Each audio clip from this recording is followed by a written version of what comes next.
Yo, what's up, Bladers? Welcome back to another Beyblade Burst unboxing. So I got the Beyblade Burst Turbo, Sling Shock, Dread Phoenix P4. So this is the evolution of Revive Phoenix, so I will compare it to Revive Phoenix right here. And this is basically Hasbro's version of Dead Phoenix, which is the TT version that actually has metal. Of course, this is turbo, so there's no metal in the engine layer, unfortunately. But I can't really afford TT bays right now. I will soon. Don't worry. But, so, since I can't afford them right now, I'm sticking with Hasbro for the time being. So the back, the energy layer is Dead Phoenix. The disc is D57 or 10. And the driver is TD13-S or Friction Sling Shock. Of course, Dead Phoenix is a defense type, so its defense stat is maxed to 12, actually, so it's above. Weight is 5, agility is 4, stamina is 2, I feel like stamina should be a little bit higher.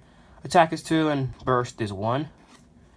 And since the driver is a Slingshot driver, it also has stats for the Slingshot ability. So it has 0 power, but 6 speed, so it's very fast, but doesn't pack a lot of punch. So yeah, this is owned by Phi, and like I said, it's the evolution to Revive Phoenix. So yeah, let's get this unboxing started.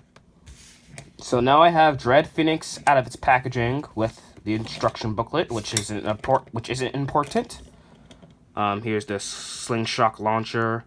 So it's left and right spinning, so it's dual spinning, which is pretty cool. But I really don't like the shape of this launcher. I don't even know how to describe the shape, but I just can't get a comfortable grip on it without having my finger like around here, which messes up the base performance because my finger's caught up with like the handle that holds the bay. So when I launch into base spinning, they lose a lot of spin and messes up the base performance, like I said. But now we have the two bays. Dread Phoenix over here and Revive Phoenix. Okay, so I got the Runaway driver. So this is Friction Sling Shock.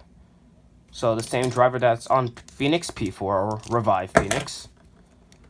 So it has like a ballish like tip, but it's kind of flat. So the bay will have like somewhat aggressive movement at the start of the battle. Sometimes I accidentally think it's in Sling Shock mode, but nope, it's just in battering mode. It's just that it's so flat that like has aggressive movement. Like it can be moved really quickly, whether in its battering mode or Sling Shock mode. And to turn it into Sling Shock mode, just push this tab right here. And that's completely flat. So it's even more aggressive. I personally don't like Friction Sling Shock though, just because the TT version, this ball right here, the actual tip itself was a lot bigger. Camera, please focus. And it was made of palm plastic, which has very little friction against the stadium floor, giving it better endurance. And this ring right here was also made of rubber, which was supposed to cause the combination to speed up if it hits the stadium floor. So it doesn't even have the rubber on it, which sucks. And it's just not accurate to the TT version at all, which is kind of why I slightly dislike Turbo, just because the bays are just so different. I mean, I still buy Turbo bays sometimes just because they're still fun to mess with. And, you know, content on YouTube to review, but I'd rather have the TT Dead Phoenix, you know? So the disc is 10. So that's 5 points on each side. They extend out quite a bit. So I feel like this disc has like good outward weight distribution. And I painted the one on Revive Phoenix, so these parts are with like ink, so that's pretty cool. And they both are 4-starred. Not sure if that means anything at all, but yeah, both have 4 stars. They're overall pretty heavy discs too. They're not as good as like 0, but they are pretty useful. 10 is a pretty useful disc, and this Beyblade does not come with a frame. So now we got the energy layers. Let's show off Dead Phoenix. So in the anime, Phi has a younger twin brother named Hyde, who's also part of the Turbo 4, and has a bay named Dread Hades, or Dead Hades in the Japanese version. So basically, let me fix the camera. There we go. Okay. So Hyde and Phi had a battle, and Phi not only defeated, but he also broke dead Hades. So, and he took parts of Hades and put them into Phoenix. You can tell because it has these little hexagons, which were on Hades. And that's how you get Dread Phoenix. So unlike the original Revived Phoenix Energy Layer, where is it? Found it. You know, Phoenix is like red, yellow, and orange because, you know, Phoenix is like a fiery bird. Like basically when it dies, it bursts into flames and it revives from its own ashes. So it has like a fiery like color scheme with it. But Dead Phoenix, since Phi is an evil blader and breaks people's bays, it has more of an evil color scheme with it being more black and red instead. And the red is a lot darker. So that's overall pretty cool. The Phoenix design in a sense is also different. The Phoenix is red here, while this one is more of an angle. It's like more of a side view instead of a frontal view. And it's completely silver with red flame designs here and there. That's pretty cool. And of course it splits into two parts. So it's meant to like burst twice. Because, you know, Phoenix revives itself from its own ashes. So it can burst once. And then, in order to get a true burst, you have to burst the rest of the combination, which consists of the core layer and like the other parts, you know, the disc and the driver. So the initial burst, the armor only comes off. So the cores are the same. Unfortunately, since Turbo doesn't have any metal, the Revived Phoenix and this one, Dead Phoenix, Dread Phoenix, I mean, are just plastic. So really, they're just the same exact layer. This also goes for the two armors. So we got the Revive armor.